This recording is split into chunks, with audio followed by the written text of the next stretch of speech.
After everything that happened, over half a year passed in the blink of an eye. With the end of the Great Twilight, an armistice was declared on the second day of the Great War. Supreme Commander Van Dyke and Lieutenant General Bright worked together to minimize casualties during the negotiations. Meanwhile, the media reported that Emperor Eugen would return to the throne after recovering from his surgery. This was broadcast around the world, in tandem with the declaration that Calvert played no part in the assassination attempt. However, the truth only ended up plunging the empire into greater turmoil and spurred a storm of criticism from other countries. Amid the chaos, Governor Regnitz stepped in to try to bring the situation under control. He issued the order for Erebonian troops to immediately return to the empire. Many feared that Calvert might take this opportunity to strike back, but such fears proved to be unfounded. I can only assume it was because Calvert didn't want to take any chances against the far stronger Erebonian army. For the people of Erebonia, it was as if they had woken up from a nightmare. On the other hand, the people of Calvert began to criticize the empire all the more fiercely. Fortunately, due to the evacuation efforts on the first day of the war, civilian casualties were kept to a minimum. President Rocksmith, nearing the end of his term, made careful efforts to placate his citizens. However, he found himself under serious pressure from the new president-elect and was made to demand astronomical reparations from the empire.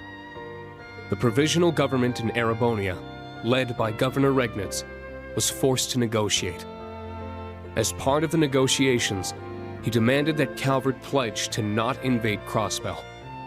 Liberal, Remiferia, and the holy city of Arteria agreed, and jointly mounted pressure on the Republic to keep its troops within its borders. Reparations were eventually made, mostly funded by the Erebonian government, the imperial family, the Reinford Group, and House Cayenne. As the Imperial Army withdrew from Crossbell, discussions began between the Empire and Speaker McDowell. But the Governor General's personal defense force refused to stand down and took control of the city themselves. Rufus condemned their actions from prison, but they refused to back down, and the threat of a Calvardian invasion began to loom. So, the Crossbell Guardian Force, formerly the Crossbell Military Police, worked with the citizens to devise a solution. And on the day of Arkansas's star-studded comeback performance, the Governor General's defense force was quickly subdued by citizen volunteers, and Crossbell was free once more.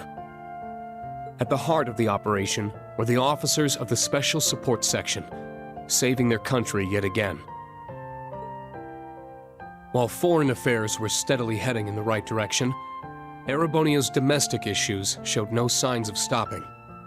With the news of Chancellor Osborne's death, the nobles he had kept in check scrambled to reclaim their former power.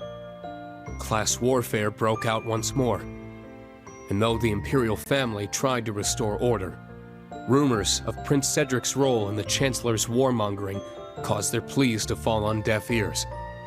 The Crown Prince's mysterious disappearance only put them in a more difficult position. Just when things seemed their worst, Princess Alphen and the newly returned Prince Olivert engaged the public directly and sincerely. As a result, the imperial family slowly started to win back the people's trust the continent over. Meanwhile, news of Crossbell's liberation stirred talk of independence in Jirai and North Ambria. Some argued, however, that the 10 years Jirai had spent as an SEZ had bolstered its economy and reduced poverty. The issue is still hotly debated, and those in charge are monitoring the situation carefully for fear of more conflict igniting. Though Chancellor Osborne's right-hand man, Governor General Rufus Albarea was apprehended. Majors Lecter Arundel and Claire Rievelt managed to avoid arrest. Not only that, but they remained at the Intelligence Division and the RMP, respectively, focusing their efforts on restoring order to their country. That said, both groups lost their position as government organizations and underwent extensive restructuring. The Bracer Guild regained its former status in the Empire, and for the first time in 5 years, all its branches were reopened. High-ranking bracers from all over the continent helped to combat disorder and unrest within the Empire, according to certain classified information from the Guild. Prince Cedric, thought to be missing, had in fact become a member of Ouroboros. There are even rumors that he was made an enforcer, but that remains unverified. Meanwhile, after tirelessly aiding the other great houses, Governor Regnitz, and the Government Accountability Inspectorate for months, Acting Duke Eustace Albarea rejoined his allies for a journey to a certain place. Each of his friends had been busy restoring peace to their country in their own way. But now, with the embers of war finally cooled, they were able to meet once more.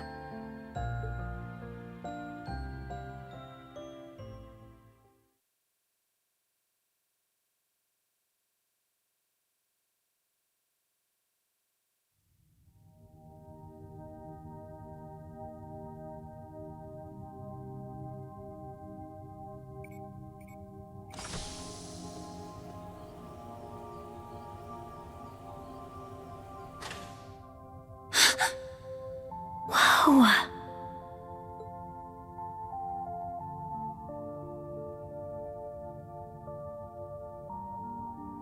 A backup OZ-74 unit. So your dad prepared this, Elisa? That's right. He must have worked on it in the brief moments when he was himself. It couldn't have been an easy secret to keep from the Ebon Knight. Your father was a great man. Damn right. Can't be easy fooling someone who's in your head. For real. It seems like the mana inside is stable. And it should be easy to work with such a pure soul as hers. We'll be right here to help whenever you're ready. Go ahead, Eustace.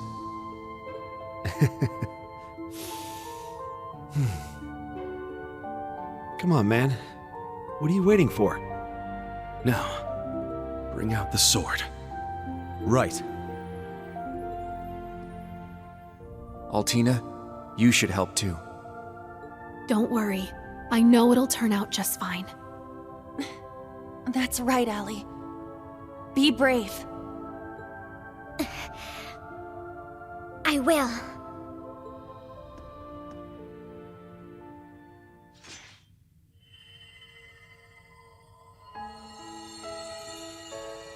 Everything's stable. This should work. Adios, please. Now'd be the time for a miracle. I'm sure we've got 1 or 2 left, right? If you're listening out there, these kids need you.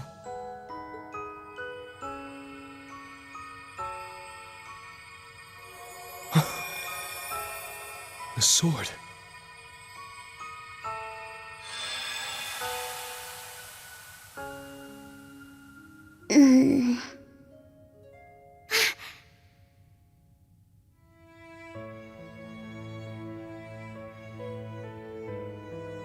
Huh? Where am I? Rean? Tilly? What are you guys doing here? Eustace? What gives? You look like you've seen a ghost. Wait, what happened?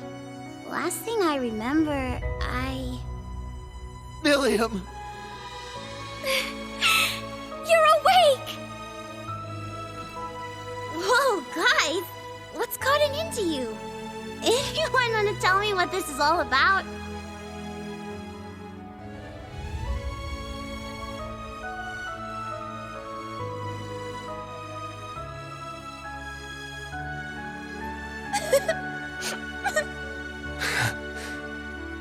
It's kind of a long story. So much happened while you were asleep. But before we get to all that...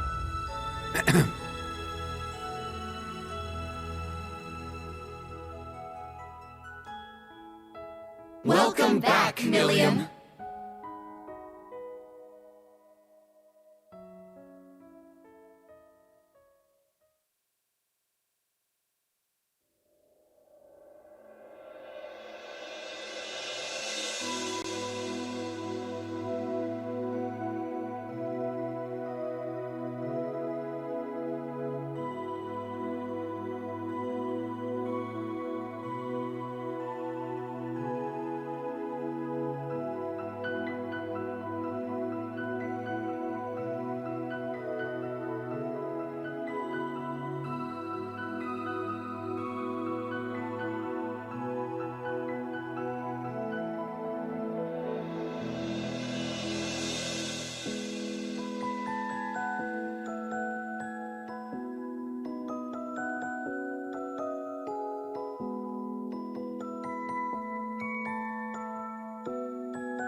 Ah, I understand now.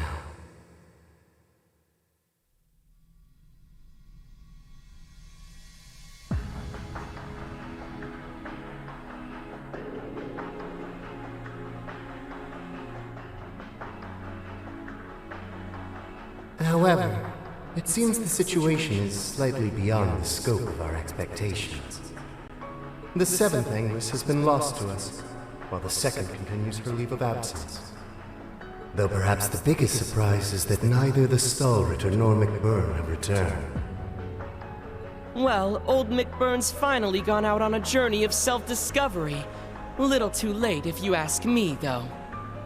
As for the Stallritter, it seems like they've decided to branch off on their own. That's hardly a cause for concern. The second Anguis is a careful, calculating woman. She's sure to cooperate with the next plan.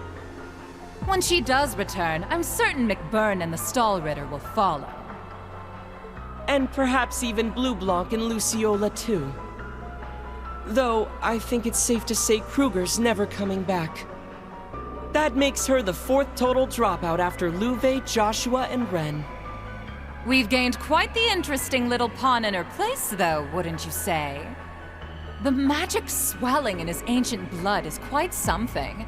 A promising newcomer if ever we've had one.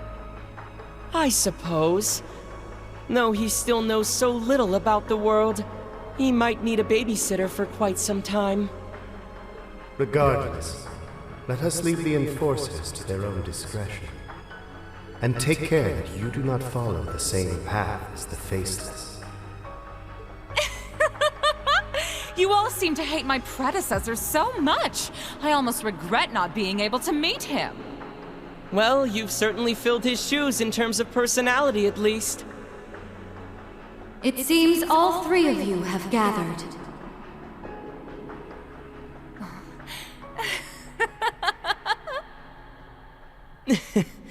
So, you've arrived. Welcome, O Grand Master.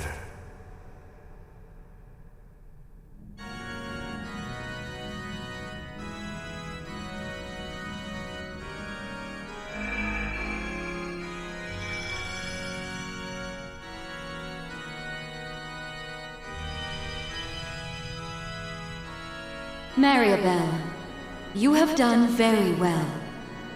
You oversaw the completion of the Phantasmal Blaze plan and returned safely. You're too kind. I merely laid the groundwork for the Witch of the Abyss and the Steel Maiden to work their magic. But what of the Septarians of Fire and Earth? I have confirmed their disappearance from this plane. Unlike the Septarian of Mirage, they haven't vanished entirely. But as they are now, it is nearly impossible for them to fall into human hands once more. Is that so? I guess we can say things are still going smoothly then? Indeed. Our plan continues apace.